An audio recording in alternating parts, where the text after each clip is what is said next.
మూడు పార్టీలుగా కూటమిగా ఈరోజు ఏర్పడి ఈరోజు మీ బిడ్డ మీదకి యుద్ధానికి వస్తున్నారు. కాదు కాదు, మీ బిడ్డ మీదకి రాదు, మీ బిడ్డ మీదకి కాదు యుద్ధానికి వీళ్ళు వచ్చేది. మూడు పార్టీలుగా వీళ్ళు కూటమిగా ఏర్పడి పేదవాడి భవిష్యత్ మీదకి వీళ్ళు యుద్ధానికి వస్తా ఉన్నారు.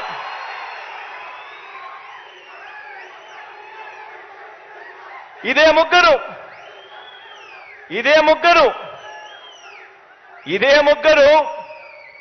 ఇదే చంద్రబాబు, ఇదే పవన్ కళ్యాణ్, ఇదే దత్తపుత్రుడు, ఇదే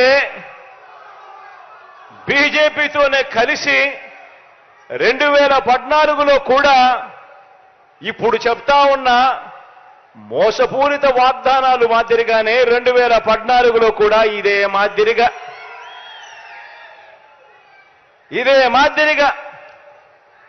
2014లో కూడా ఎన్నికలప్పుడు ఇదే ముగ్గురు ఒకటయ్యారు, ఇదే ముగ్గురు ఒకే స్టేజ్ మీద కూర్చున్నారు, ఇదే ముగ్గురు ఒక కూటమిగా ఏర్పడ్డారు. ఏర్పడిన ఏకంగా ఇదే పెద్ద మనిషి చంద్రబాబు నాయుడు గారు ఎన్నికల మేనిఫెస్టో అంటూ ఈ మాదిరిగా ఇచ్చి ఏకంగా చంద్రబాబు నాయుడు గారు సంతకం పెట్టి మరి ఈ మాదిరిగా ప్రతి ఇంటికి కూడా పంపించాడు ఈ పెద్ద మనిషి చంద్రబాబు గారు.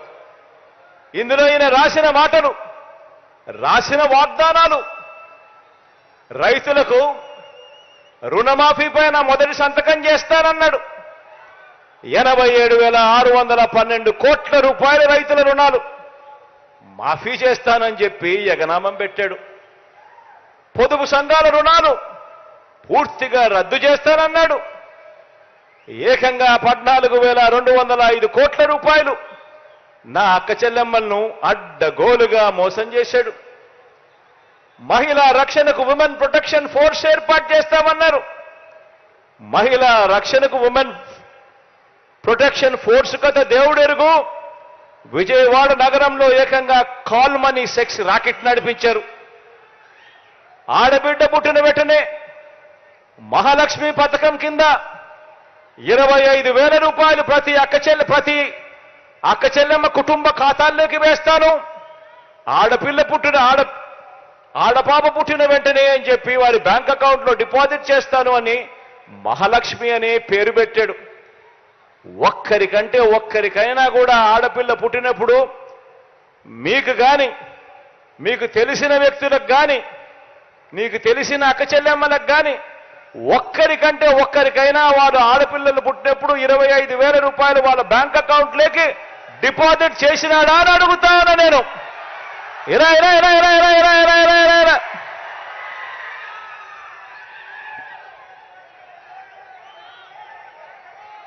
ఇంటికో ఉద్యోగం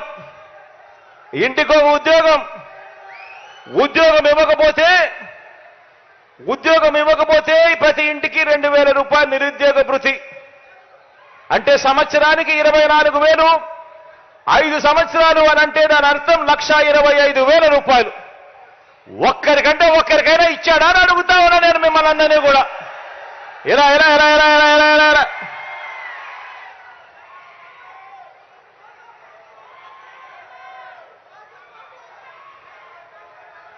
ఈ మాదిరిగా పాంఫ్లెట్లు చూపించాడు. రాష్ట్రాన్ని శ్రీలంక చేస్తారన్నాడు, రాష్ట్రాన్ని సింగపూర్ చేస్తారన్నాడు. ప్రతి జిల్లా హెడ్ క్వార్టర్స్ లో కూడా ఏకంగా హైటెక్ సిటీలు కడతానన్నాడు. ఇంతటితో ఆగిపోకుండా మేనిఫెస్టో అని చెప్పి ఈ మాదిరిగా తీసుకొచ్చాడు. అక్క చెల్లెమ్మల కోసం అని చెప్పి ఇందులో కొన్ని పేజీలు పెట్టాడు. ఆయన 2014లో ఇచ్చిన మేనిఫెస్టో ఎన్నికల ప్రణాళిక. ఇందులో ఆ మేనిఫెస్టోలో page number 16, page number 16, page number 17 Chandrababu Naidu గారు ఎన్నికల మేనిఫెస్టోలో 2014 ఇచ్చిన మేనిఫెస్టోలో పేజ్ నెంబర్ 16, పేజ్ నెంబర్ 17 2 అక్క చెల్లెమ్మల కోసం కేటాయిస్తున్నాను అని చెప్పి హామీలు ఇచ్చాడు. ఇందులో ఆయన చెప్పింది అక్క చెల్లెమ్మల కోసం మాత్రమే. నేను మచ్చుకు కేవలం అక్క చెల్లెమ్మల కోసం ఆయన చెప్పిన 9 హామీలను మీకు అక్క చెల్లెమ్మలతో పంచుకుంటా. ప్రతి అక్క చెల్లెమ్మను నేను గమనించమని అడుగుతా ఉన్నా. 2014లో ఇదే ముగ్గురు కలిసి మీటింగులు పెట్టి ఇచ్చిన హామీల పరిస్థితి ఏమిటి అని ఒక్కసారి ఆలోచన చేయమని అడుగుతా ఉన్నా. ఒక్క సీటు కూడా వేయాలంటే ఈ వైఎస్ఆర్ కాంగ్రెస్కి ఒక్క సీట్ జగన్మోహన్ రెడ్డి గెలవాలనా? మీ పిన్నమ్మ తాలిబొట్టు తెంచేసి బాబాయిని గొడ్డులు వేటుకు ఇచ్చేసి 5 ఏళ్ళు అయితే దిక్కు లేకపోతే నీ కోట వేయాలని అడుగుతున్నా. ఎందుకు వేయాలి పులివెందులాళ్ళు? వేస్తే దానికంటే శాపం ఏముందండి? దానికంటే సాడ్ న్యూస్ ఏముందండి? I'm asking straight question. మీరైతే వేస్తారా? నీ బాబాయిని నువ్వే చెప్పేస్తావా? అందుకే నేను అడుగుతున్న రాష్ట్ర ప్రజానీకాన్ని ఎందుకు పెట్టుకున్నాం పోతా అంటున్నారు. ఎస్, రాష్ట్రాన్ని కాపాడడానికి, భావితరాల భవిష్యత్తు కోసం. మళ్ళీ ఇలాంటి దుర్మార్గులు నరహంతకులు వస్తే ఈ రాష్ట్రం దిక్కుండదు, ఎవరికి రక్షణ లేదు, ఆడబిడ్డలకు రక్షణ లేదు.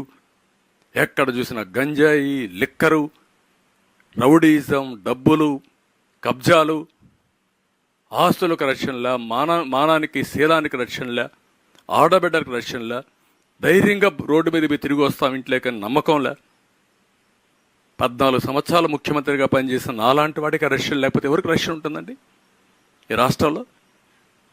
ఈ విషయం మనం గుర్తుపెట్టుకోవాలి. అందుకే 20 ఇచ్చారంటున్నారు మీరు. 20 ఇస్తే నేను హ్యాపీగా లేదు. అతనికి డిపాజిట్ రాకూడదు, ఆ పార్టీ ఉండకూడదు ఈ రాష్ట్రంలో. ఏ నాయకుడన్నా ఉండేయండి, తప్పులేదు. నేను ఐఎమ్ నాట్ బాదర్డ్. ఇలాంటి అర్హత లేని వాళ్ళు రాజకీయాల్లో ఉండడం ఈ రాష్ట్రానికి, ఈ దేశానికి అరిష్టం. అదే నేను చెప్పేది, మీరు గుర్తుపెట్టుకోవాలి. ఎవడన్నా పని చేస్తే కూడా మీరు ఎవరన్నా ఇంకా ఇది చేస్తే అది ఈ రాష్ట్ర కర్మ, మీ కర్మ కంటే రాష్ట్ర కర్మ అది.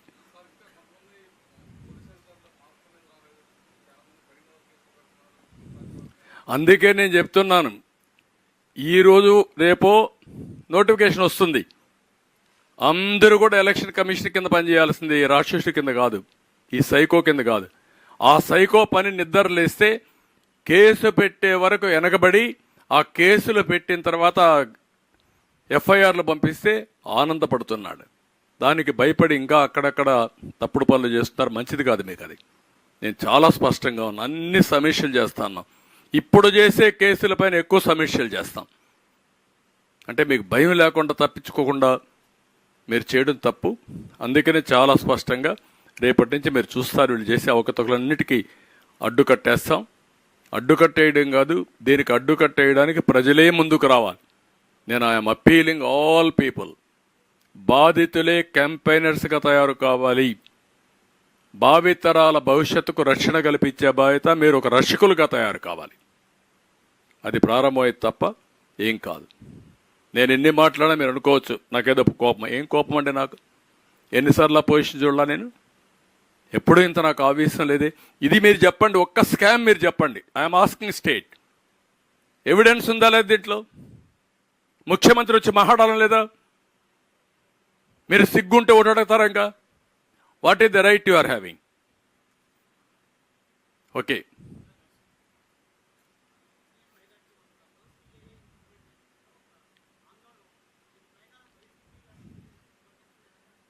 ఏది?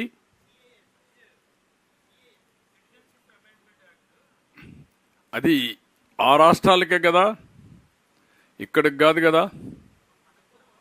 కాదమ్మా, ఉంది. కానీ అందరం కూడా ఏ దేశానికి పోయినా, ఇప్పుడు మనం దుబాయ్ పోతే సిటిజన్ ఇది లేదా, సిటిజన్షిప్ లేదా? మనం ఆలోచించండి. ఎప్పుడో ఒకసారి ఇవన్నీ కూడా ప్యూరిఫై చేసుకోవాలి కదా. నువ్వు అమెరికాకు పోతే నువ్వు ఉంటావా? తెలుగు వాళ్ళంతా అమెరికాకి వెళ్ళారు. తెలుగు వాళ్ళు ఎన్ని దేశాలకు వెళ్ళారు? అక్కడ సిటిజన్షిప్ లేదా? ఏ దేశం అని పాస్పోర్ట్లు లేవా? మరి ఎట్లా? ఇవన్నీ రాజకీయం చేస్తే రాజకీయం. దాంట్లో అభద్రతాభావం ఎవరుకుంటుంది? ఎవరైనా దొంగతనంగా వచ్చిన వాళ్ళకు ఉంటుంది. వాళ్ళు రావచ్చు, యాంటీ సోషల్ మెంటల్ కూడా రావచ్చు ఇక్కడికి. కొన్ని స్పష్టంగా మన ఉద్యోగాలు 4%, yes they are deserving, will protect.